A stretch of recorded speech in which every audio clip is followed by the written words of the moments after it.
Agora a gente vai falar sobre incontinência urinária no Mulheres. Convido você a participar desse bate-papo. Quer mandar sua pergunta? @Gazeta Mulheres lá no Instagram. Quem está com a gente para falar sobre o assunto hoje é o Dr. Marcos Lucon, que é urologista. Seja bem-vindo, tudo bem? Obrigado, tudo bem? Tudo jóia. É verdade que a incontinência urinária atinge mais as mulheres do que os homens? É verdade, Regina. Tem mais mulher que tem problema de incontinência, porque no homem ela está mais ligada à cirurgia. Não só à cirurgia, mas é mais a cirurgia. E nas mulheres tem um monte de coisa que acontece, por exemplo, gravidez. Tá. Então são coisas que da vida da mulher são mais frequentes e por isso elas estão mais sujeitas a isso. Mas é só uma questão mecânica, por exemplo, que a gravidez pode causar ou tem situações hormonais também que podem gerar incontinência urinária? A menopausa pode ser um fator de risco para algumas mulheres. Tá. Então a idade, a menopausa, a gravidez e aqui a gente tem algumas coisas que também podem influenciar.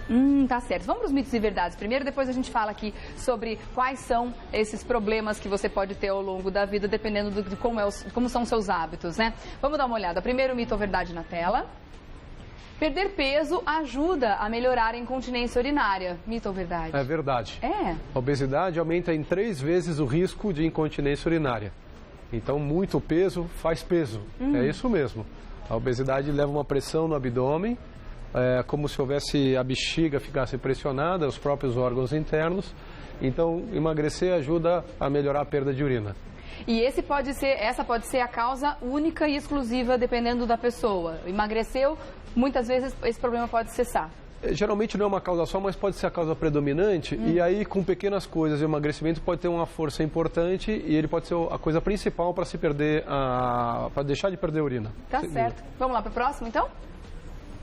Fumar pode agravar o problema. Mito ou verdade? Verdade. Por quê? O tabagismo, ele é prejudicial, né? Ele não só pelo tabagismo em si, que faz mal, mas porque, por exemplo, as pessoas podem tossir mais. Então, se a gente for ver direitinho, aquelas pessoas que fumam por muito tempo, 30, 40 anos, eles são tossidores crônicos. Verdade. A gente tem, na nossa árvore pulmonar, a gente tem como se fossem cílios que ajudam a expelir os catarros, as substâncias.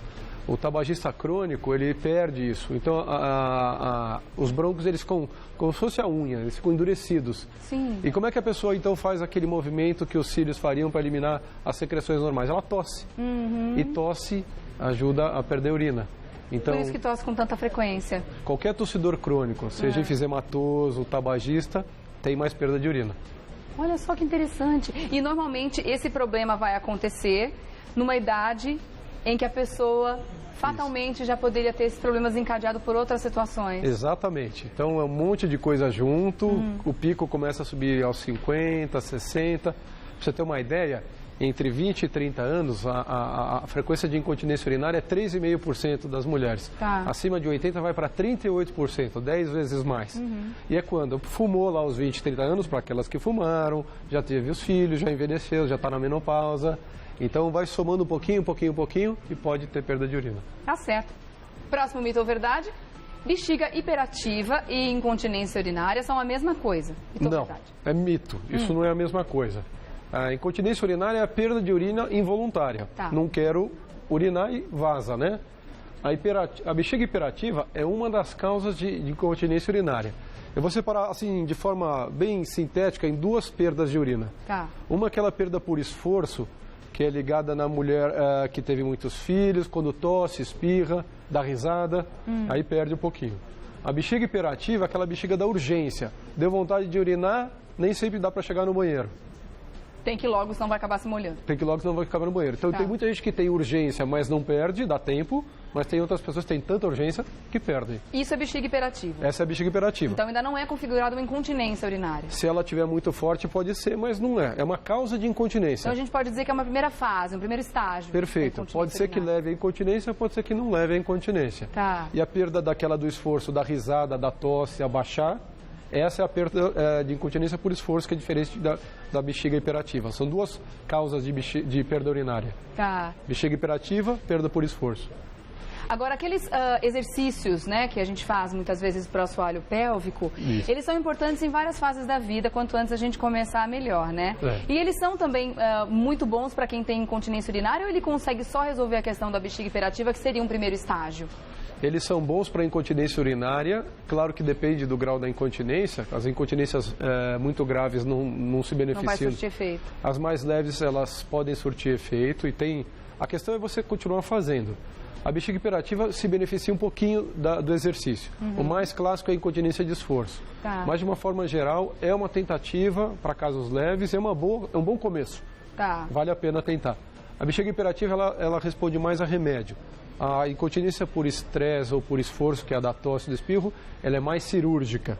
Então, são polos diferentes para o médico tratar. Ah, tá certo. Vamos lá para o próximo mito ou verdade? Somente mulheres que fizeram parto normal estão sujeitas à incontinência urinária. Mito ou verdade? É mito. Ai, que é bom mito. tirar esse mito. Porque muita gente imagina que seria uma consequência do parto normal, como se fosse uma coisa ruim fazer um parto normal. É uma discussão, inclusive a minha esposa, eu tenho filhos, foram todos partos normais. Então, para todo mundo ficar calmo aí, o parto normal, ele é fator de risco para incontinência, sim. Tá. A cesárea dá menos incontinência. Isso é um fato. Tá. Agora, também o número de partos, independente da via, também tem a ver. Quem teve 2 filhos ou quem teve 4 tem mais risco. Então tem mais a ver até com o número de partos do que com a via de saída. A cesárea, ela não protege. Não quer dizer, fiz cesárea, não botei incontinência, não. Porque a gravidez também tem a ver. O peso em si que a gente vai carregar, a distensão da musculatura, tudo isso tem a ver. Tem mulheres que nunca tiveram filhos e têm incontinência. Tá. Menos chance de ter. Então, a gravidez tem risco, né? O parto normal tem mais risco, mas a cesárea não isenta de ter. Ela não é protetora. Então, se a gente for discutir assim, fala, Marcos, eu vou engravidar e vou ter filhos. Você acha que eu devo fazer cesárea para não ter incontinência de urina? Não posso falar isso. Tá. Escolha a via de parto que você quiser. Bexiga caída, a cesárea protege. Que não é incontinência urinária. A bexiga caída é quando começa a bexiga literalmente descer. Mas é uma questão anatômica daquela mulher. É uma questão anatômica. Tá. Então, assim, é um fator de risco, mas não quer dizer que ele é obrigatório. Mas a cesárea não protege quanto a isso. A cesárea não protege. Não quer dizer que fazendo cesárea não vai ter perda de urina. Tá certo. Ok. A gravidez. Vamos lá para mais um? A incontinência urinária pode ser temporária. Verdade, pode ser temporária. Então, na gestação, a gente sabe que a coisa também já pode acontecer, barriga cheia, banheiro toda hora, às vezes escapa.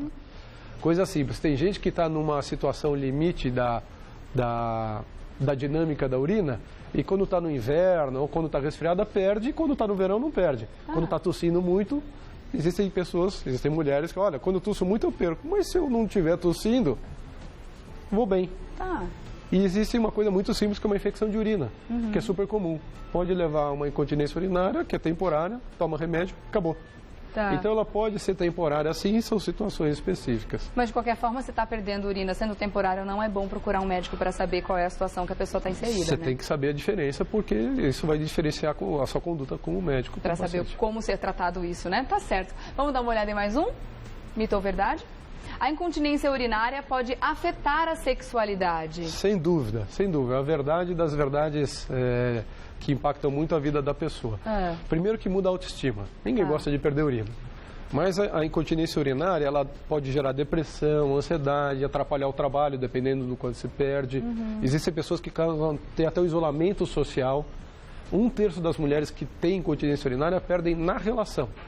Então é uma coisa que não precisa explicar. Extremamente constrangedora. Então, além da autoestima, tem essa perda na própria relação involuntária.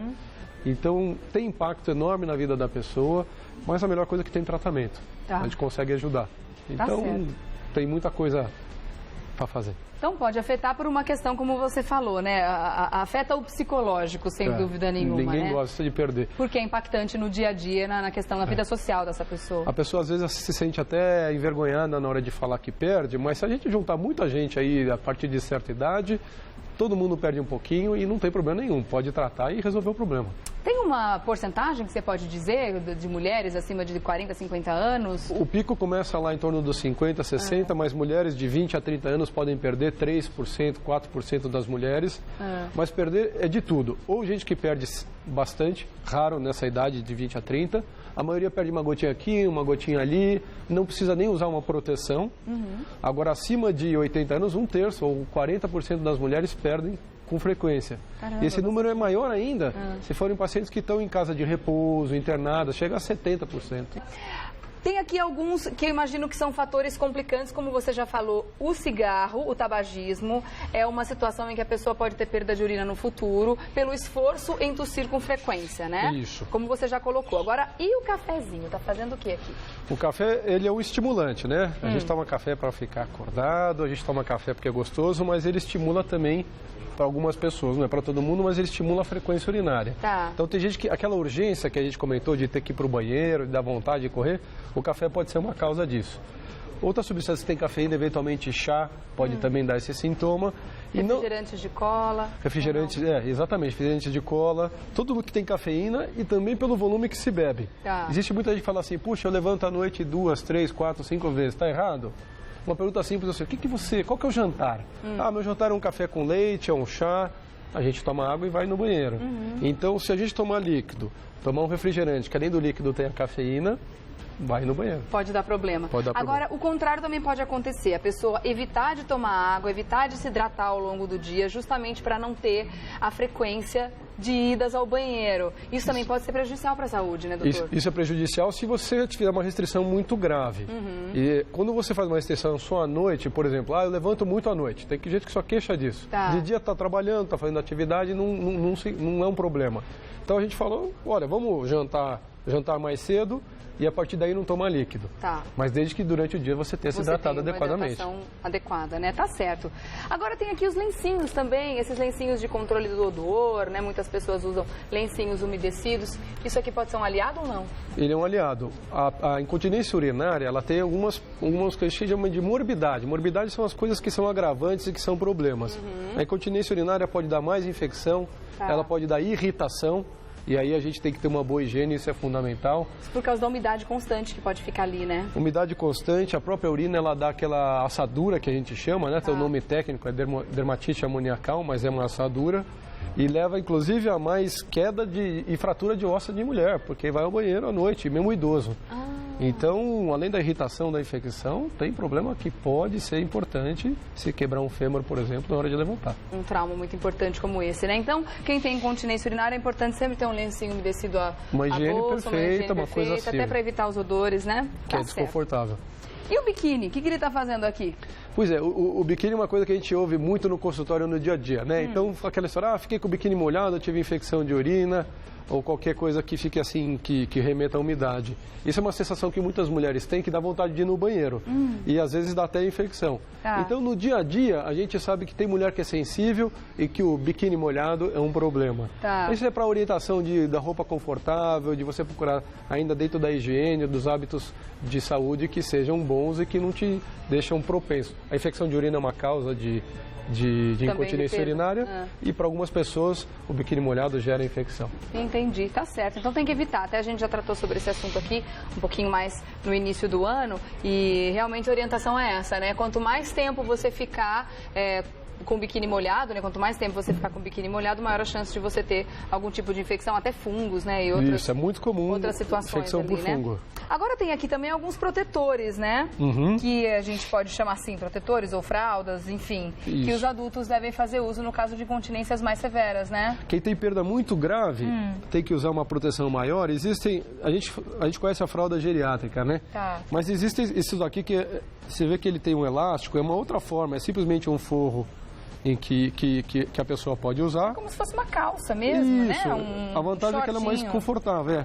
Exatamente. Isso é quando as perdas são intensas. Existem várias marcas no mercado, mas é para as pessoas... em pezinho, assim, para o pessoal ver melhor. Vai vestir assim, né? Isso. As pessoas têm que saber que não tem aquela fralda só, que é desconfortável, faz barulho. Tem uma opção para a gente que precisa usar e tem perda importante. Isso para homens e mulheres? Tem para homens e mulheres. Situações. Quando as perdas são mais leves, você pode usar um forro menor, né?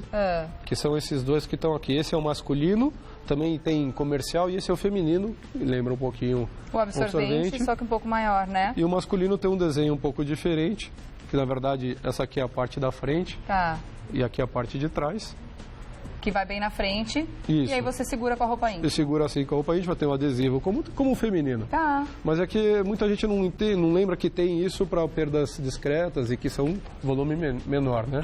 Então esse aqui no caso de uma perda mais discreta, né? Pode ser usado. E as maiores para perdas mais graves. É bom saber que existem essas situações em que a gente pode ter um conforto maior no dia a dia, mas nada como buscar a solução do problema para que todos esses problemas que a gente acabou de comentar, a questão do constrangimento, do dia a dia, a questão da limitação da vida social, muitas vezes, seja resolvida também, né, doutor? É um problema que se você molhar a roupa, você está no dia a dia, então não tem, é social mesmo, né? Verdade, não fica só entre quatro paredes. Tá certo. Pode colocar na tela, o assunto é incontinência urinária. Se você ligou a televisão agora, dá tempo de mandar sua pergunta ainda no @GazetaMulheres. Meire Silva, estou tomando um remédio para a pressão alta e desde que comecei a tomar, sinto que tenho tido escapes de urina. Isso pode estar relacionado? Pode estar relacionado, sim. Alguns remédios para pressão são diuréticos. E aí você começa a urinar muito, tem aquela urgência, é uma pessoa que estava equilibrada e com um aumento do volume da urina pelo diurético, começa a perder. Antes de mexer no remédio da pressão, que é importante se controlar, a gente não deve mexer de cara, tem que prestar atenção nessas coisinhas que a gente falou há pouco. Talvez se está com peso muito grande, presta atenção no tipo de dieta, diminui um pouquinho o café. Para de fumar, que vai ter bom pra tudo. E aí você consegue ficar tomando o remédio da pressão de forma adequada e controla a perda de urina. Mas existem alguns remédios, de repente, que ela pode pensar, claro, com o médico dela em fazer uma troca, que tem efeitos colaterais que não lidam com essa parte, por exemplo? Existem. Quando a incontinência ela está dando muito problema, como por exemplo a gente falou, já teve gente que tem fratura, você aí tem que voltar ao cardiologista, ao clínico e falar, esse eu não posso tomar, precisamos trocar, porque está gerando uma consequência grave, a perda de urina. Mas é mais uma mensagem, né, Regiane, que a gente fala, olha, vamos fazer a nossa parte em vez de só o remédio fazer a parte. Claro, mas é possível trocar em alguns casos. Tá certo. Vamos dar uma olhada na próxima pergunta. Karine Rodrigues, reduzir a ingestão de líquidos durante o dia é uma forma de tratar a incontinência urinária? É aquilo que a gente estava comentando agora há pouco, né? Vamos devagar com essa pergunta, né? A gente não pode reduzir de forma intensa, senão fica desidratado. Se a pessoa não tomar o líquido que precisa, e a medida de urina para a gente saber o quanto é necessário é que é uma urina clara, amarelo clarinho, isso aqui é o bom. A melhor forma de reduzir o líquido é à noite, quando a gente está deitado. Durante o dia, a maioria das vezes, a gente consegue trabalhar e fazer as atividades do dia. Se mesmo assim não for necessário, não for suficiente para controlar a incontinência urinária, quer dizer, tem que ir no médico porque deve ter coisa a mais do que simplesmente um volume de urina aumentado, um cafezinho demais. Precisa fazer exame. E para chegar nesse resultado que você falou, de uma urina clara, com pouco odor e tudo mais, a medida normalmente são 2 litros de água por dia. É o que a gente pode pegar como base, generalizando a situação. 2 litros é o que existe esse número para uma pessoa de 70 quilos, mais ou menos. Eu costumo dizer, esse número vem, na verdade, se você fizer 70 vezes 0,3, esse 0,3 também não é científico, dá 2,1, que é o 2 litros. Então é 0,3 o peso. Mas vamos prestar atenção que se for alguém que trabalha no forno de uma siderúrgica ou num pizzaiolo que sua demais. Na chapa de uma lanchonete. Essa pessoa precisa tomar muito líquido. Quem está no ar-condicionado pode tomar menos. Então o melhor parâmetro para qualquer pessoa é uma urina que seja amarelo clara. Não é aquele amarelo forte da primeira urina da manhã, que se for só ela forte não tem problema, mas não é aquela urina transparente do inverno. É uma coisa intermediária. Aqui tá bom. Aqui tá bom de água. Seja a atividade que você faz, se for num churrasco comeu muito sal, urina amarelo clara, mais ou menos 2 litros, varia o peso e a atividade. Então quer dizer que varia de acordo com a necessidade de cada um, né? De acordo com a necessidade de cada um. Tá certo. Obrigada, viu, Karine, pela sua pergunta. A constipação intestinal pode ser uma das causas da incontinência urinária em mulheres? A Tina Renesto que perguntou. Olha, pergunta ótima da Tina. Muito boa pergunta. A constipação é um fator que pode atrapalhar a incontinência urinária, não necessariamente uma causa, mas é um fator associado importante. Em crianças ele é mais importante ainda. Então, quando você melhora a obstipação, pode ajudar a melhorar a incontinência urinária. Fundamental vir para cá. Lembrar que também 80% das bactérias da infecção urinária vem do trato intestinal, de qualquer pessoa, no meu, no seu, qualquer pessoa que tem. E a constipação é um fator também que aumenta a infecção urinária. Então, a gente melhorar o hábito intestinal, melhora a incontinência per si e diminui a infecção, que é uma causa de incontinência temporária. Mas é uma questão relacionada à força que as pessoas, as crianças fazem também, por isso que acontece essa perda de urina? Existe aí umas 3 teorias. Força, existe ação direta, existe empurrar na criança, mas isso empurrar a própria bexiga. Então tem umas teorias que envolvem o porquê da obstipação, de estar cheio o intestino, ter problema. Mas é isso. Tá é certo. a força e o efeito direto. Ok, obrigada, viu, Tina, pela pergunta. Muito boa pergunta mesmo. Vamos lá para a próxima? É possível reverter o quadro de incontinência urinária? Existe algum tipo de tratamento indicado? Vamos lá responder para a Célia direitinho. Depende daquela incontinência que a gente falou. Aquela incontinência da bexiga hiperativa, você pode dar remédio e a pessoa fica boa e acabou. A incontinência que é a incontinência do esforço, quando espirra, quando tosse, esses tratamentos são mais cirúrgicos. Tá. É claro que existe incontinência mista, em que que os dois fatores estão juntos. E existem casos leves que você não precisa nem dar remédio, nem precisa operar. Então é possível reverter com algumas medidas de comportamento em casos leves, mas nos casos mais intensos você precisa dar remédio na bexiga hiperativa ou precisa operar nos casos de incontinência de esforço. Eu vou estender um pouquinho a pergunta dela. Todos os casos de incontinência urinária são tratáveis ou têm solução? Ou alguns realmente são impossíveis de resolver? Existem casos em que as pessoas têm muitas doenças juntos, então a gente já conversou. A pessoa às vezes tem mais idade, 70, 80, 90, por exemplo, tem uma doença neurológica, um derrame, afeta diretamente a bexiga. Tá. Pode prender, pode dar incontinência. Homem, se for homem, pode ter uma próstata grande, efeito direto na incontinência. Mulher pode estar obstipada.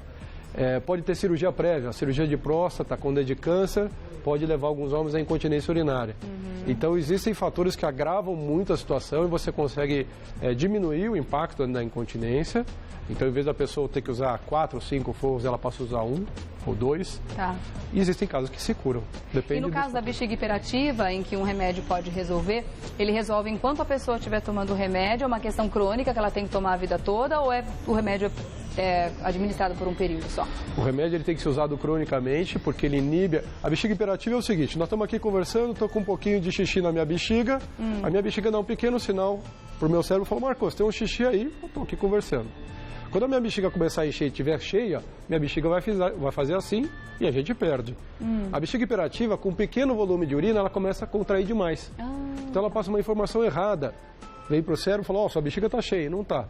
E a pessoa urina até na calça. Tá. Então a reação cerebral é normal, só que a informação foi errada para o cérebro. Entendi. O que o remédio faz? Em vez de ele deixar a bexiga assim, ele deixa a bexiga mais calma para ter a contração de alarme só quando ela estiver cheia. O remédio funciona na maioria das vezes, mas quando não funciona, tem uma outra alternativa para a bexiga hiperativa. Tem duas alternativas para a bexiga hiperativa. Uma delas é pôr o botox que a gente põe no rosto, da toxina botulínica. O botox também está sendo usado para isso? Dá para usar dentro da bexiga para inibir a contração. Existe uma outra alternativa que é uma espécie de um eletrodo que se põe aqui no cóccix e você faz o implante, que é aqui, na verdade, a inervação da bexiga está no cóccix, na altura do cóccix. Tá. E aí você, através de estimulação elétrica, você inibe essa contração da bexiga. Tá. Então é um passo mais adiante, são cirurgias e que são indicadas quando o remédio não funciona. Tá certo. Obrigada, Célia Zali, pela sua pergunta, viu? Tem mais uma aqui, né? A Mari Pucci. Ô, Mari, beijo pra você, querida. Faz tempo que a gente não se fala. Segurar a urina por muito tempo pode desencadear uma incontinência urinária? Olha, segurar a urina por muito tempo não é bom, né? O sistema, isso é mais comum em mulheres, né? Tem mulher que urina em casa e urina em casa, passa o dia inteiro sem fazer xixi. O sistema começa a trabalhar começa a trabalhar em alta pressão, e isso não é bom. Então a pessoa tem que fazer um hábito intestinal um hábito urinário com mais frequência. Tá. É claro que isso não vai diretamente causar, mas pode agravar uma situação que tá acontecendo. E a pessoa, então, ela tem que urinar. A gente pode urinar 6, 7, 8 vezes por dia, que não está errado. Tá. Depende de qual é a sua atividade e quanto você bebe de líquido. Mas ficar segurando o xixi não é legal, Não, porque porque pode dar infecção urinária. Trabalha sob pressão, a bexiga Tá. começa a encher demais, é ruim. Isso pode piorar uma incontinência que está aparecendo. Tá certo. Agora, com relação aos exercícios do assoalho pélvico, é importante que a mulher, principalmente a mulher que está pensando em ter filhos, que comece a fazer os exercícios, em que idade? Os exercícios, eles procuram fortalecer a musculatura do períneo, né? Existem as fisioterapias adequadas para isso, então ele não tem uma receita de bolo, tem um padrão que se faz, algumas contrações para a gente fazer. Para identificar o músculo que você tem que contrair, é o seguinte, é como quando a gente estiver urinando, a gente corta a urina. Esse é o músculo que deve ser exercitado, mas não pode, tem que fazer o xixi direitinho, né? A partir de então é o contrário, você esvazia a bexiga, está com a bexiga vazia e vai contrair esse músculo com uma frequência 3 vezes por dia, 10 repetições, varia um pouquinho. Esses exercícios, eles são indicados naqueles casos de incontinência leve. Como forma de prevenção para a incontinência de urina, pode funcionar alguma outra pessoa. Então é um caso específico em que você pode sugerir. Mas via de regra, para todo mundo, não é uma obrigação fazer. Ah, tá certo. Porque também, assim como o exercício físico, né? Que é importante a gente exercitar a musculatura, é uma musculatura que está ali quietinha, todos os dias a gente não lembra que ela existe, mas é tão importante, né? Exatamente. Tá certo. Deixa eu agradecer ainda ao Dr. Marcos Lucon, urologista, que esteve com a gente hoje. Vou deixar o site para você fazer contato, www.marcoslucon.com.br. Obrigada pela presença aqui, prazer te conhecer. Até uma próxima, viu? Obrigado. Até.